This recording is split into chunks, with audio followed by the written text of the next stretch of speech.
पहले तो आपका ये इंट्रोडक्शन ही मुझे इतना अच्छा लग गया, थैंक यू वेरी मच। संगीत रूहों की भाषा है। मेरा मानना है आपका सक्सेस आपको इतना क्लोजली नहीं दिखना चाहिए, इतना उस पर एनालाइज नहीं करना चाहिए जितना आपको अपने फेलियर जो आपको खुद सिखा के जाए। कि मेरी दूसरी फिल्म है यशराज के साथ, मैंने पहले शमशेरा की थी और वहाँ पर भी जैसे मोहित ने कहा कि ये कैसी कंपनी जिनका दिल बहुत बड़ा है।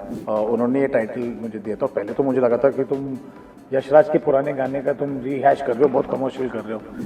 ये मेरी चौथी जनरेशन है न्यू कमर्स की जिसके साथ मैं काम कर रहा हूँ एक्चुअली। और आई थैंक माय प्रोड्यूसर कि ये इस पिक्चर में जो रिक्वायरमेंट थी कि पहला प्यार की जो एज होती है वो नॉर्मली 18 की उम्र से लेकर 25 की उम्र तक होती है। टाइमलेसनेस से बाहर निकल के आ जाएगा, तो मुझे लगता है फिर हमने संगीत को समझा नहीं है। इस वक्त हमारे साथ दो ऐसी शख्सियतें हैं जिनके बगैर रुपैले पर्दे की रोमांस, इमोशन और म्यूजिक की दुनिया अधूरी है। एक है निर्देशक मोहित सूरी और दूसरा है म्यूजिक कंपोजर मिथुन। मोहित सूरी जिनके बारे में हम ये कहेंगे कि जिनकी कहानियाँ दिल को छूती है, और मिथुन के बारे में ये कहना गलत नहीं होगा कि उनकी धुनें रूह से छू जाती है, रूह से बातें करने लगती है। और दोनों इससे पहले भी एक साथ अपना कारनामा दिखा चुके हैं, लेकिन एक और आयाम इस बार जुड़ गया है। दोनों पहली बार YRF के साथ जुड़ गए हैं। आज हमारे साथ बात करेंगे अपनी फिल्म सैयारा को लेकर मोहित सूरी जी और मिथुन जी। नमस्कार, आपका ईटीवी भारत में आपका स्वागत है। नमस्कार। मोहित, आपसे शुरू करना चाहेंगे। आपकी फिल्मों में हमने देखा हमेशा से कि आपके किरदार टूटे हुए होते हैं, तो बहुत बेहतरीन तरीके से आप उन्हें ढालते हैं। तो क्या इसमें भी देखने को मिलेगा कि इसमें आप कुछ एक्सपेरिमेंट करेंगे? ये पहले तो आपका ये इंट्रोडक्शन ही मुझे इतना अच्छा लग गया, थैंक यू वेरी मच। अपने आप को कभी इस तरह देखा ही नहीं था मैंने, बट मुझे लगता है कि अगर किसी कैरेक्टर में अगर वो टूटे, वो क्रैक्स नहीं हो तो आप उनके अंदर झांक के देख नहीं सकते। वो अगर आप झुरिया नहीं दिखाई देंगे तो आपको वो एक्चुअल पर्सनैलिटी कभी बाहर निकलेगी नहीं, आप उनका दिल नहीं देख पाएंगे। एंड आई थिंक प्यार होगा तो दर्द तो होगा ही।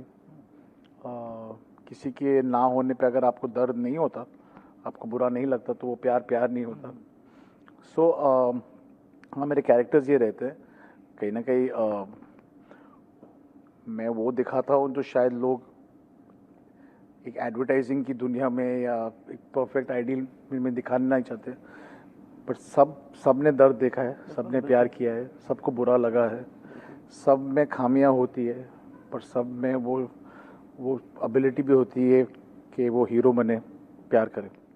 इमोशन टोन और विजुअल टोन, दो ऐसी चीजें हैं जिसमें आपने पिछले कई सालों में महारत हासिल की है। क्या कहेंगे? इतना सोचा नहीं है कि विजुअल टोन या इमोशनल टोन पे काम करे। जो मुझे सच्चा लगा है वो कभी कभी गलत भी किया है।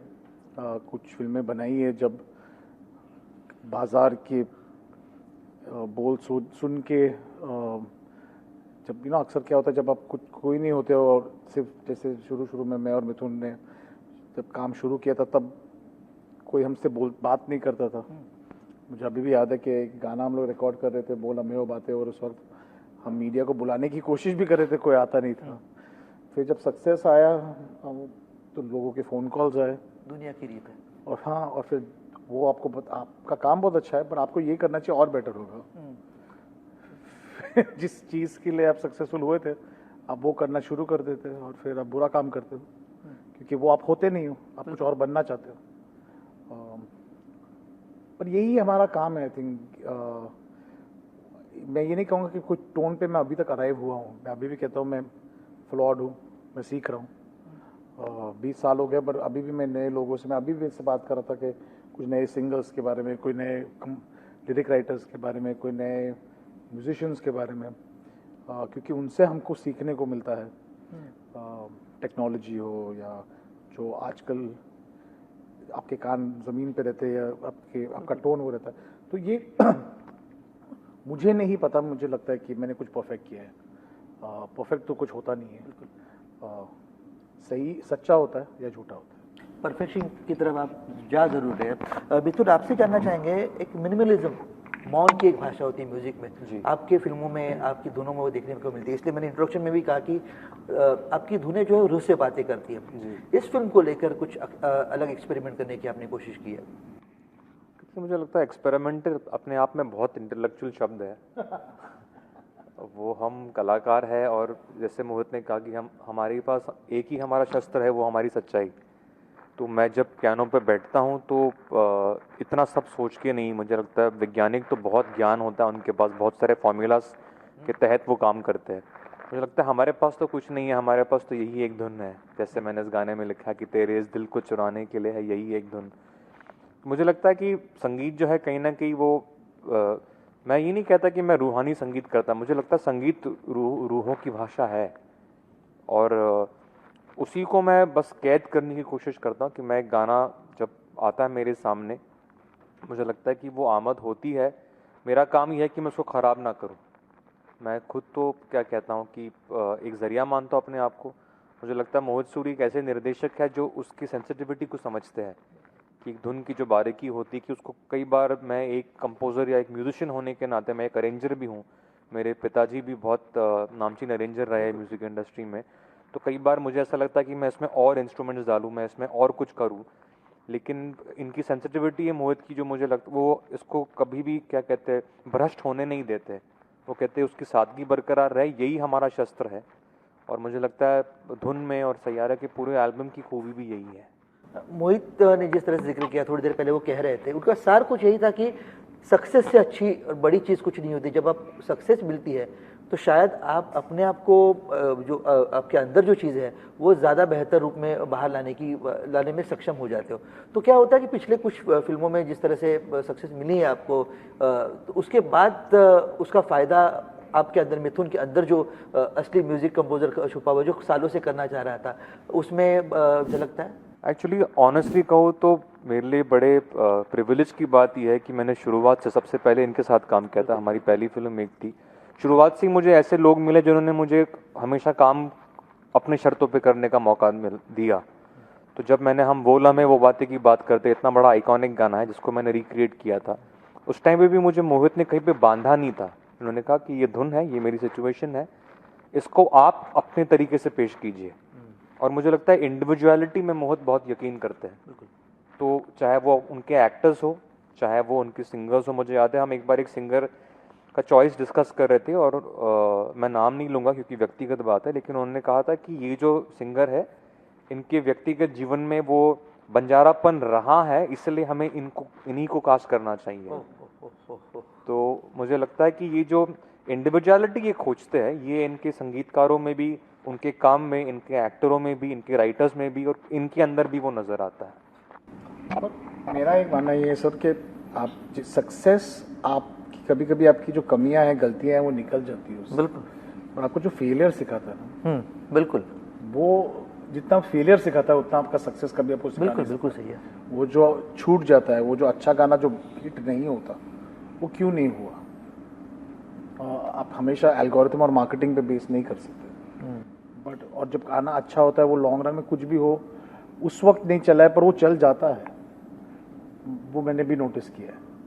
तो मेरा मानना ये, आपका सक्सेस आपको इतना क्लोजली नहीं दिखना चाहिए, इतना उस पर एनालाइज नहीं करना चाहिए, जितना आपको अपने फेलियर जो आपको खुद सिखा के जाएगा। रॉ रोमांटिक आपकी ट्रीटमेंट जो रोमांटिक फिल्मों को है, वो आपने जानबूझकर रॉ एक रोमांटिक रखी हमेशा से।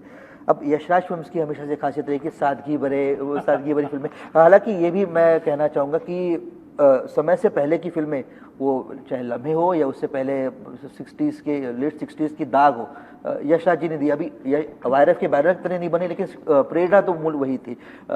तो कितना आपको यशराज के माहौल में ढालना आसान या मुश्किल था? देखिए, वो एक लेगेसी से लिव अप करना था, क्योंकि सच पूछो तो कि वो दिवाली की रिलीज मेरी मासी मुझे और मेरे कज़न को बचपन से उनकी पिक्चरें देख कर हम बड़े हुए। लव स्टोरीज का अगर इंस्पिरेशन हुआ, there was no bigger place than the love stories. जो मुझे अभी याद है, मैं 8th स्टैंडर्ड में था जब मुझे दिलवाले दुल्हनिया ले जाएंगे मैंने देखी थी। और जब जो सभी एक्टर्स की बात करी थी, मैं वो डायरेक्टर से बहुत ऑब्सेस्ड था, जो 24 साल या 25 साल की उम्र में उन्होंने ये पिक्चर बनाई थी। बहुत नई पिक्चर थी मेरे लिए। तो यस, ये एक प्रेशर था कि मैं वो लेगेसी को लिव अप करूँ, पर उनका बड़ापन ये है कि जब मैंने उनको स्क्रिप्ट दी, मैं तो बाहर का था, उन्होंने कभी ये नहीं कहा कि तुम्हें ऐसे बनानी चाहिए। छोटी सी बात कि मैं जब इस पे दाढ़ी हो गई तो आदि सर ने तेरा हीरो है, उस पर स्ट्रगल तो होगा ही। तो वेरी स्मॉल थिंग्स, और मुझे ये नहीं पता था, उन्होंने मेरी सारी फिल्में देखी थी। मेरे लिए पूरा फैन बॉय मोमेंट ये हो गया था कि personal Aditya Chopra seen all my film, मेरी बुरी वाली भी देखी थी। बोला sir, but he was, it's really good to know that ये इनका, I think I mean give them credit कि मैं उनकी कंपनी में अपनी फिल्म बना सका। हाँ, पर उन्होंने कभी मुझे वो प्लेटफॉर्म दिया, वो स्केल दिया कि ये इस पे पिक्चर में न्यू कमर्स थे, बट कभी इसको न्यू कमर्स की तरह एक छोटी पिक्चर, दिल बड़ा होना चाहिए पिक्चर के लिए, बजट नहीं। बिल्कुल। और उन्होंने बड़ा दिल दिया मुझे ये पिक्चर बनाने में। मिथुन, लेगेसी की बात हुई, म्यूजिकल लेगेसी, शंकर जयकिशन से लेके विशाल शेखर तक इतनी लंबी म्यूजिकल लेगेसी रखी है, आपका अनुभव कैसे था यशराज फिल्म्स के साथ काम करना? और अपनी फिल्म अब, हाँ, आपकी दूसरी फिल्म है जी। तो इस फिल्म की जेन जी की लव स्टोरी है ये। जेन जी तो अब हमें भी सीखना पड़ता है ये सब। देखिए, मुझे ऐसा व्यक्तिगत तौर पे लगता है सर कि मुझे लगता है कि कहानियाँ जो है वो क्या बोलते हैं ना, वो सदी के साथ बदलती नहीं है। सोच बदल सकती है, प्रायोरिटीज बदलती है, कपड़े बदलते हैं, भाषा बदलती है, लेकिन दिल तो इंसान का वही है। कहीं ना कहीं मुझे लगता है वही हावी होता है। ये मेरी व्यक्तिगत सोच है। जहाँ तक आपने लेगेसी की बात की, मेरी दूसरी फिल्म है यशराज के साथ, मैंने पहले शमशेरा की थी, और वहाँ पर भी जैसे मोहित ने कहा कि एक ऐसी कंपनी जिनका दिल बहुत बड़ा है, मैंने उसमें कम से कम 200 इंस्ट्रूमेंट से ज़्यादा इस्तेमाल किए हैं उस फिल्म के स्कोर में। वहाँ पर बजट भी बड़ा था। वहाँ पर बजट भी बड़ा था। नहीं, लेकिन गंभीर रूप से वो कहानी अलग थी, वो फिल्म की नीड अलग थी, बिल्कुल उसकी ज़रूरत अलग थी। मुझे पता है कि सैयार एक अलग ज़मीन की फिल्म है। जैसे मोहित ने कहा कि उन्होंने इसको अपनी फिल्म बनाने का पूरा वो खुली छूट दी, और मुझे लगता है कि जिस तरीके से लोग इस फिल्म को लेकर चर्चा कर रहे हैं, मुझे लगता है लोगों को बहुत पसंद आने वाला है। इस टाइटल में रोमानियत है, लगता है ना, सैयारा, किसका ये आइडिया था आपका? नहीं, इसका क्रेडिट मैं सुमन्ना घोष को देना चाहूँगा, जो हमारी क्रिएटिव प्रोड्यूसर है। उन्होंने ये टाइटल मुझे दिया था। पहले तो मुझे लगा था कि तुम यशराज के पुराने गाने का तुम रीहैश कर रहे हो, बहुत कमर्शियल कर रहे हो, पर फिर उन्होंने मुझे उसका मतलब सिखाया, और इसका लिटरल ट्रांसलेशन एक सितारा, एक वन हेवनली बॉडी जो भटक रहा है, पर फिर उसका पोएटिक मीनिंग जो था वो एक बहुत ही अच्छा था। वो आपके एक सोलमेट की तरह, जो एक आपके आसमान में, जो आपके रातों को उजाला तो देता है पर आपका कभी हो नहीं सकता। तो मुझे वो उसकी पोएटिक और रूहानी मीनिंग बहुत ही अच्छी लगी, रूहानी। तो मुझे पर इसको अप्रूव करने वाले के लिए I think the best person was Irshad भाई। अगर इरशाद भाई, शायद जो मेरे लिरिक राइटर हैं, अगर वो ना बोलते कि ये नहीं, ये गलत है, तो मैं शायद यूज़ नहीं करता। पर किसी ने रिजेक्शन दिखाया नहीं, और स्लोली करके ऐसा लग रहा था कि यही टाइटल से बनना चाहिए था पिक्चर। नई खोज, नई फाइंड कैसा रहा इनके साथ, उन्हें हैंडल करने का अनुभव कैसा रहा?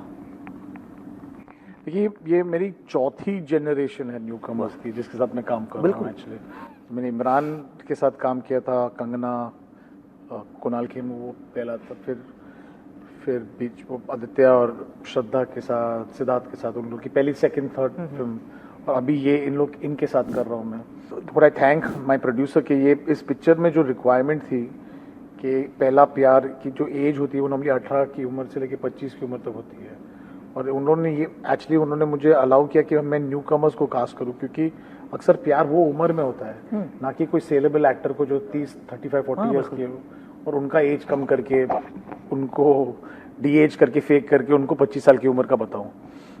तो इस स्क्रिप्ट की रिक्वायरमेंट ये थी। बट अगर आप पूछो तो उनके कपड़े, उनका स्टाइल, उनका वो नया है, और मुझे लगा था कि इस पिक्चर में मुझे इंस्टेड अक्सर क्या होता है कि एक डायरेक्टर जब कुछ बनाता है, he has to be very clear, और एक बहुत क्लियर आर्किटेक्चर होता है, वो दीवार के जैसे कंक्रीट ब्रिक्स के साथ बहुत फिक्स्ड होता है और वो उससे बना था। पर इस पिक्चर में मुझे ऑलमोस्ट लाइक जैसे मैं एक स्कल्पचर बना था, क्ले का बना रहा था, मिट्टी का बना रहा था, और मुझे खुद उनके शेप लेने थे, उनकी तरह बेंड करना था, मुझे उनकी दुनिया में जाके प्यार उनकी आंखों से देखना पड़ा। तो मेरे लिए ये सीखने की क्या एक मौका मिल गया। I have actually learned to see the younger generation, जो कहीं ना कहीं मुझे मेरी डॉटर के साथ कनेक्ट करने में भी हेल्प करेगा। क्या बात है। अभी ये जनरेशन का जिक्र हुआ मिथुन, पहले जनरेशन की परिभाषा थी 12 साल में अमूमन हम मानते थे कि जनरेशन बदलता है। पिछले कुछ सालों में ये अंतर घटता चला जा रहा है। तो जनरेशन इस ये नई परिभाषा के अनुसार आप जब नए जनरेशन के लिए म्यूजिक देते हो कुछ अलग सोचना पड़ता है? जी नहीं, मुझे ऐसा लगता है कि संगीत जो है वो वक्त से परे है और यही तो खासियत है। अगर संगीत भी इस टाइमलेसनेस से बाहर निकल के आ जाएगा तो मुझे लगता है फिर हमने संगीत को समझा नहीं है। इसलिए जो है बहुत सारी धुनें जो हम आज भी सुनते हैं, नुसरत फतेह अली खान साहब जो गीतों को गाते हैं वो कितने पुराने, 100 साल 200 साल 300 साल, हम कितने सारे ऐसे भजन हैं जो कम से कम 500-600 साल पुराने हैं। तो मुझे मैं चाहता हूँ कि उदिता जब एज अ डीजे परफॉर्म करिए और 20 साल के बच्चे वो लम्हे बातें पे डांस कर रहे हैं, वो पैदा नहीं हुए थे वो टाइम पे, वो 1 साल के थे, but the fact the song has remained, it's timeless. अब मैं जब कॉन्सर्ट भी करता हूँ तो मेरे 20 साल के करियर में जितने भी गाने हैं, मैं जब लोगों के साथ उनका जुड़ाव देखता हूँ तो मुझे स्पष्ट हो जाता है कि ये जो है ये सफ़र वक्त के बाहर है। तो वो बोझ जो है वो मेरे ऊपर है, मैं ना लेता हूँ ना कभी लेना चाहूँगा। मोहित, महेश भट्ट जी ने तारीफ की आपकी आशिकी के बाद। जो इतिहास मेरी आशिकी ने रचा था वही इतिहास सैयारा रचेगा मोहित की फिल्म में, ये उन्होंने कहा है। बूस्ट मिलता है, थोड़ा सा एक प्रोत्साहन मिलता है? काम कर चुके हैं कई बार। बट साहब बायस्ड है, बट साहब मैं उनका फेवरेट हूँ। वो मैं अगर वो अकेले में जो इतना डांटे, जितना अभी और जितना वो कहेंगे, वो दुनिया के सामने वो एक शख्स वो है जो आपके लिए हमेशा लड़ेंगे, एंड इसलिए वो भट्ट साहब है। तो आप अगर कुछ गलत करो तो वो आपको अकेले कमरे में काफ़ी सिखा देंगे, और he will not be nice, but दुनिया के लिए जब भी अगर आपके लिए लड़ना है, कभी भी किसी को अगर फ़ोन करें तो भट्ट साहब से बेटर कोई आदमी नहीं है। चलिए, हम जाते जाते आपको शुभकामनाएं देना चाहेंगे कि जो पहल फिर एक बार आप करें, हर फिल्म में नया देने की आप कोशिश करते, इस बार आप जो नया देने की कोशिश करेंगे लोग उन्हें ज़रूर स्वीकारें, सैयारा को वो पसंद भी करें। बहुत बहुत शुभकामनाएं। Thank you very much. ये थे मोहित सूरी और मिथुन, जिनका ये कहना है कि मौन की कोई भाषा नहीं होती, प्यार की कोई भाषा नहीं होती, संगीत जो है वो सालों तक वही रहता है। बात बिल्कुल सही है। सैयारा में भी उन्होंने अपनी खासियतों को रखते हुए यशराज फिल्म्स के साथ तालमेल रखने की कोशिश की है, और ये फिलहाल इन रचनात्मक दोनों की सहयोग को देखते हम ये ज़रूर कह सकते हैं कि शायद सैयारा फिल्म रसिकों को बिल्कुल भाएगी। कैमरा पर्सन अनिल के साथ मैं सचिन परब इसी नोट पर आपसे विदा लेता हूँ।